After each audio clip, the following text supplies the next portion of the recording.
Hi, and welcome to Cat Run Figures.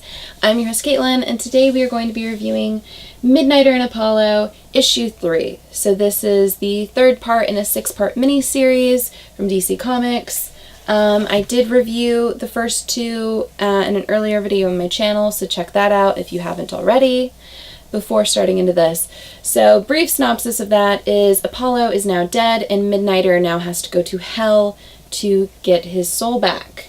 So, as it opens up, Midnighter and his friend are discussing how Midnighter is going to get into hell and how he is going to defeat the demon that he needs to in order to regain Apollo's soul. So we find out a bit about a black candle and how that's one of the only voluntary ways to get into hell, and the fact that there's only 7 minutes for this candle.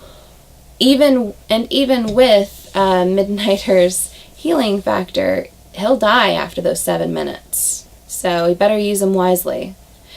And we also find out a bit about the Ace of Winchesters, which is a fabled and very important gun that can kill any demon. So they discuss where it was believed to be hidden and whether or not it's still there. So they concoct that plan. And going straight into hell, we get to see Neuron and Apollo playing a little fucked up board game called the Mansion of Happiness.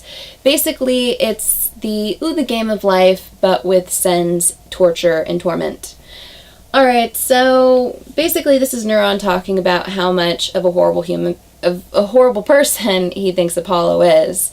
The fact that he believes everything Apollo does is out of vanity and pride and greed and hubris. He is a false god in Neuron's eyes and a murderer. And yeah, he's basically just trying to call Apollo out on all his shit. And he's talking about how fucked up he and Midnighter are. Apollo, in turn, is discussing the fact that everything they've ever done was to try to help the world.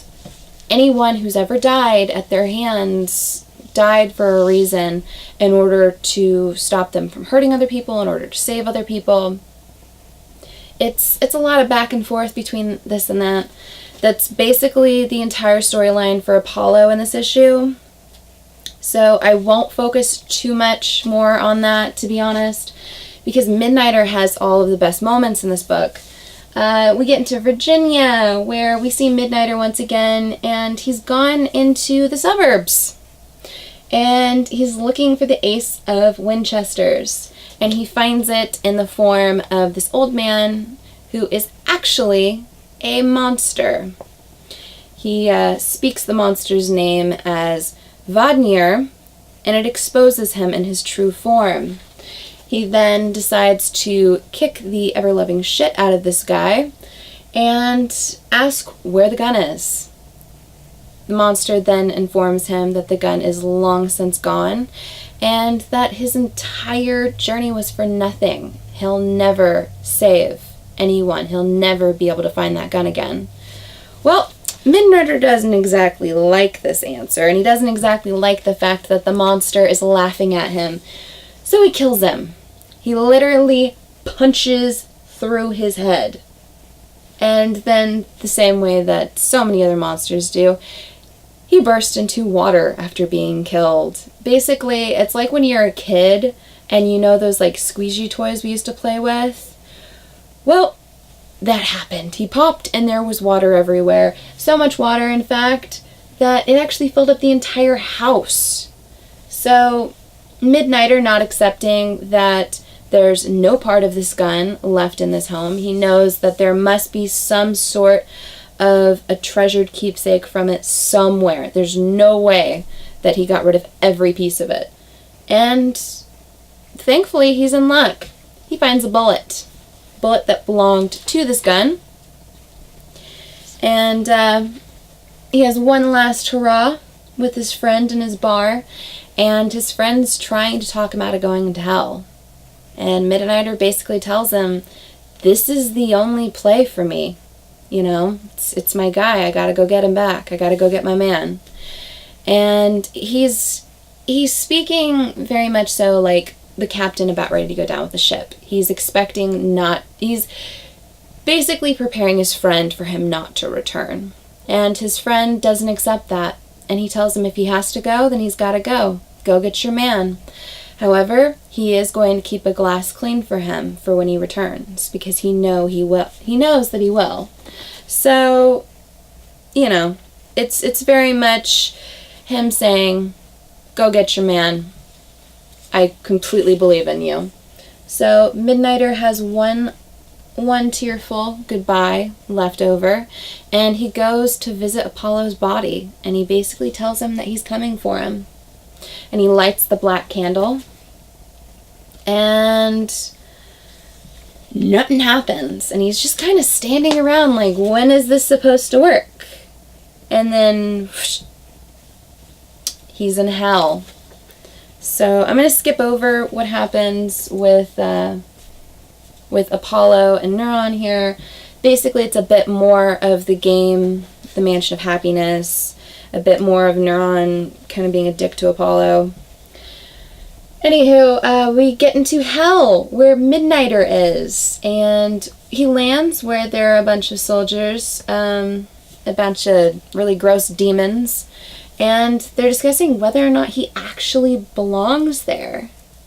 He's like, his skin looks too heavy to be here. Human, you must be lost. The name's Midnighter. You see all of these monsters just looking at him. But then, in true Midnighter fashion, he kills them all. So I love this panel. I love all of the action here. We get to see him chomping through him, stepping, kicking through him. It's very Midnighter. It's very gory. It's very actiony. I love it when Midnighter is in the throes of a fight. It's where he belongs. It's where he shines. Anywho, he walks into a demonic town, and he's completely coated in the blood of all these demons, and everyone's looking at him, talking about how he hits harder than a mortal should somehow. And you know, they're discussing the rumors that he's after the Lord of Guns. And we get to see the monsters that are actually protecting the Mazar, the demon that he's going after. And they tell him that he can go right on in. There's no way that Midnighter can kill their master because they hold the Ace of Winchesters. So he's gonna die. Then we get to see him walk through, and we get to see the destroyed Ace of Winchesters on the ground at Midnighter's feet. And then we get to see the very demon that Midnighter has to fight. This guy looks badass. I love all of the arms. He is scary looking. I can't even deal with this guy. And the next issue is going to be Fists to a Gunfight. I'm really excited to see where that fight goes. We all know that Midnighter is going to win because, of course, his name's first on the title. But yeah, I really love this issue. I really love the art. I love the storyline that Midnighter's gonna go get his man no matter what. He actually went to hell for him. I mean, it's true. He would walk through hell for Apollo. I'm sorry for that. But yeah, so give me a like if you like this video. Comment below and tell me what you thought of this issue if you picked it up, and what you think about the story so far. What do you think of all of the different callbacks to different to different pop culture references. What do you think of the art and the storyline? Do you think Midnighter's going to get Apollo back? I mean, we all know he's going to get him back, but still, what do you think? Tell me down below. Subscribe to my channel for more comic book content, or check out any of my older videos I have up for offer here on Cat Run Figures. Like I said, I did review the first 2 issues, so if you haven't seen that already, check it out. Yeah, and until next time, I'm your host, Caitlin. Bye.